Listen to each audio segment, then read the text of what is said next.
حتیٰ کہ کسی نبی، اب یہی عقیدہ ہوتا ہے نا، یہی ایمان ہوتا ہے نا، کسی ولی، کسی نبی، حتیٰ کہ رسول اللہ صلی اللہ علیہ وسلم کے لیے بھی یہ لفظ استعمال نہیں ہو سکتا. وہ بھی مخلوق ہے، وہ بھی کیا ہے؟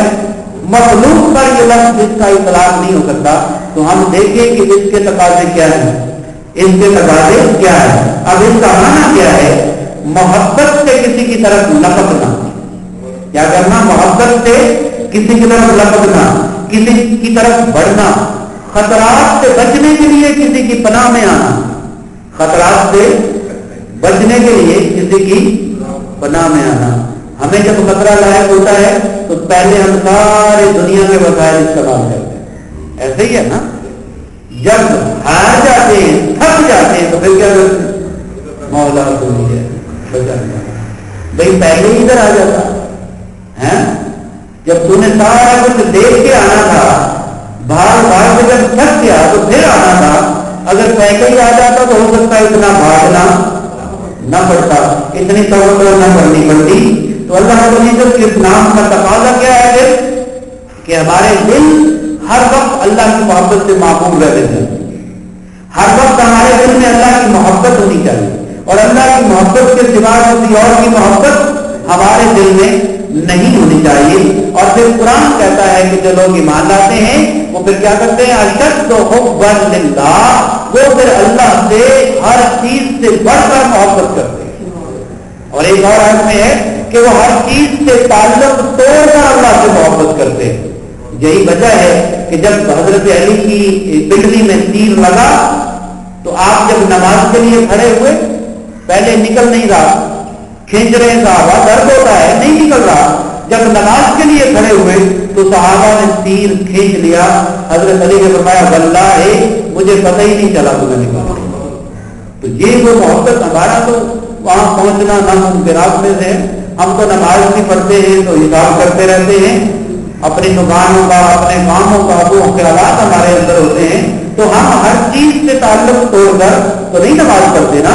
ہونا تو یہ چاہیے تھا کہ جب ہم نے اللہ اکبر کہا، کانوں کو ہاتھ لگایا، تو ہمارا دنیا کی ماضی اللہ سے ہر چیز سے تعلق ٹوٹ جاتا، ہمارا اللہ سے جڑ جاتا. لیکن ایسا تو بڑی دیر کے بعد ہوگا. 4 نمازیں پڑھنے سے نہیں ہوتا، یا 4 دن آنے سے نہیں ہوتا. اس میں بڑی کنسسٹنسی چاہیے، بڑی پرفیکچویلٹی سے اس کام کو کرنے کی پھر ضرورت ہوتی ہے. تو میں یہ عرض کر رہا تھا کہ اللہ کے نام کے تقاضے ہیں کہ جب اللہ بندہ کہے، زبان سے کہے، تو اس کی روح تک اس کاغذ جانا چاہیے. کیا خیال ہے؟ روح تک سرایت کرنی چاہیے. اسی کو اس بات نے کہا ہے، پھر میں نے کہہ دیا لا الہ تو کیا حاصل، دل و نگاہ مسلمان نہیں تو کچھ بھی نہیں. کہتے رہے اللہ اللہ، سوچنے کی طرح پڑھتے رہے اللہ اللہ، تو اس کا اثر تب ہوگا جب شعور کے ساتھ کہیں گے، اسی پر توکل کریں گے، اسی پر بھروسہ کریں گے، اللہ رب العزت کی ذات کی طرف بھی پلٹ پلٹ کر رجوع کریں گے.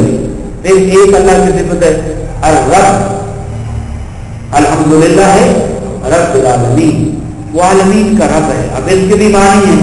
رب کا معنی یہ ہے کہ اللہ رب العزت پالنے والا ہے، پوسنے والا ہے، پرورش کرنے والا ہے، درست حالت کرنے والا ہے، تمام خطرات سے بچانے والا ہے.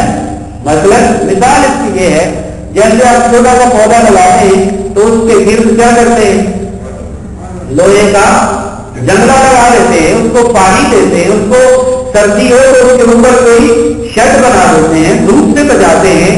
اللہ رب العزت بھی اپنے بندے اور اپنی مخلوق کی اسی طرح پرورش فرماتا ہے. اسے ہر خطرے سے بچاتا ہے اور اسے نیچے سے لے کر کلائمیکس تک پہنچاتا ہے اور اس کی ہر ضرورت کو پورا کرتا ہے. اب دیکھیں شعور اس کا کیا ہے، تقاضا اس کا کیا ہے.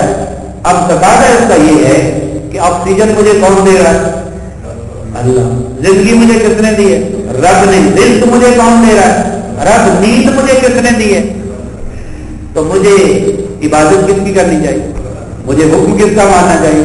پرسوں چوتھ ہمارا ایک دوست بتا رہا تھا کہ ان کے محلے میں ایک خاتون فوت ہوئی ہے، تو وہ جب افسوس کے لیے گیا تو اس کے بیٹے سے، تو اس کے بیٹے نے کہا اللہ کا شکر ہے 15 سال میری ماں کو نیند نہیں آئی، 15 رات سے جاگ رہی ہے، اللہ کا شکر ہے آج وہ سو گئی ہے. نیند کتنی بڑی نعمت ہے. اس سے پوچھیں کہ جس کو 15 سال نیند نہیں آئی، آنکھ اس نے بند کر کے نہیں دیکھا، نیند ہوتی کیا ہے، تو ہم اس نیند کا ہی شکر بجا لانا چاہیں تو لا سکتے. خدا کی قسم ایسی بات سن کر بندہ ہل جاتا ہے اندر سے کہ ہم کیا کر رہے ہیں اور اللہ کے ہمارے اوپر کتنے احسانات ہیں. نیندیں ہمیں آتی ہیں، اولادیں ہمیں دی ہوئی ہیں، رزق ہمیں دیا ہوا ہے، صحت ہمیں دی ہوئی، آنکھیں ہمیں دی ہوئی ہیں، کان ہمیں دیے ہوئے، ہاتھ ہمیں دیے ہوئے. ایک انگلی پر تھوڑا سا کٹ لگ جائے تو کیا ہوتا ہے؟ لگ بدل جاتا ہے. دیکھیے کہ اللہ رب العزت نے ہمارے اوپر کتنے احسانات کیے ہیں. تو رب ہونے کا تقاضا پھر کیا ہے کہ اگر ہم اسے رب مانتے ہیں تو پھر ہمیں یہ دیکھنا چاہیے کون ہے جو 70 ماہ سے زیادہ ہمارا ہمیں پیار کرتا ہے، کون ہے جو ہماری ضروریات کو پورا کرتا ہے، کون ہے ہمیں وہاں سے رزق دیتا ہے جہاں سے ہمیں خیال بھی نہیں ہوتا. تو اس ذات کو پہچاننے کی ضرورت ہے. اور اللہ رب العزت ہمیں پھر اب دیکھو ماں کے پیٹ کے اندر ضروریات کون پوری کرتا ہے؟ کوئی آرٹیفیشل طریقہ آج تک ایسا نہیں ہوا کہ بچے کو آکسیجن وہاں دی جا سکے، بچے کو خوراک وہاں دی جا سکے. اگر ویسا ہی بچہ پیدا اللہ چاہے تو یہ سارا پروسیس باہر بھی ہو سکتا ہے کہ نہیں ہو سکتا؟ یہ اللہ چاہے تو سارا پروسیس باہر بھی کرا سکتا ہے. لیکن کون گوشت کے لوٹنے کو اٹھائے پھرے گا؟ کوئی اٹھائے گا؟ ایمان سے کرے گا کوئی اٹھائے گا؟ اس لوٹنے کو کون اٹھائے گا؟ لیکن ماں نے اس کو ایسے محبت سے اٹھایا، پیار سے اٹھایا. وہ لیٹتی اپنے اس طرح سے وہ دب نہ جائے، اسے تکلیف نہ ہو جائے. یہ محبت کس نے ڈالی؟ یہ اللہ نے ڈالی. وہاں سے اس نے پرورش شروع کی ہے، وہاں سے. اور پھر انسان کو جوانی، لڑکپن، جوانی، بڑھاپا دیا. تو کیا کیا نعمتیں اس کی. یہ جو ہے نا شعور ربوبیت کے ساتھ ہو کہ جب ہم رب ہیں تو یہ ساری چیزیں ہمارے آگے ایک فلم کی طرح چل جائیں. میں کیا تھا اور میں آج کیا ہوں. اللہ فرماتا ہے نا اے انسان تجھے کس چیز نے میرے بارے میں بلا دیا ہے؟ تو نے کبھی غور کیا کہ تو پیدا کیسے ہوا اور تجھے پیدا کس نے کیا؟ تو یہ تو باتیں غور و فکر کی تھی. اور ہم نے بدقسمتی سے کیا کر دیا؟ ہم نے ان کو گانا شروع کر دیا، ہم نے ان پر قرضے لگانے شروع کر دی، ہم نے ان کو لکھ کر لٹکانا شروع کر دیا، ہم نے پٹکا اپنا برکات لینے تک ہم محدود ہو گئے. حالانکہ یہ ان سے ہمارے کردار، ہماری شخصیت جو ہے اس کی ایک تربیت ہونی چاہیے تھی، ہمارے ایمان کی پختگی ملنی چاہیے تھی. ایک دو نام اور اللہ کا ایک نام ہے الرحمن، ایک ہے الرحیم، الرحمن الرحیم سورہ فاتحہ کے اندر.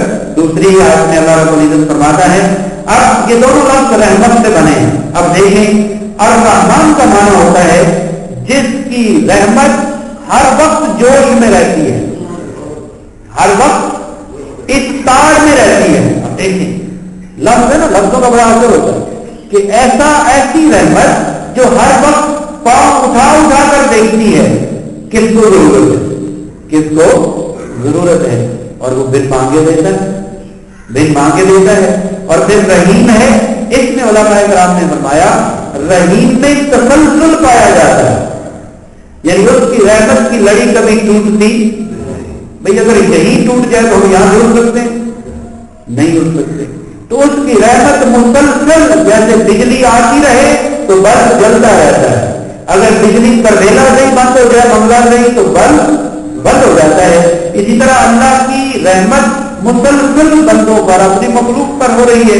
اس لیے ہم جو ہیں وہ زندہ ہیں، اس لیے ہم اس کا ذکر کر رہے ہیں، اس لیے ہم بیٹھے ہیں. تو اللہ رحیم وہ ہے جس کی صفت رحیمیت کا تسلسل کبھی ٹوٹتا نہیں ہے.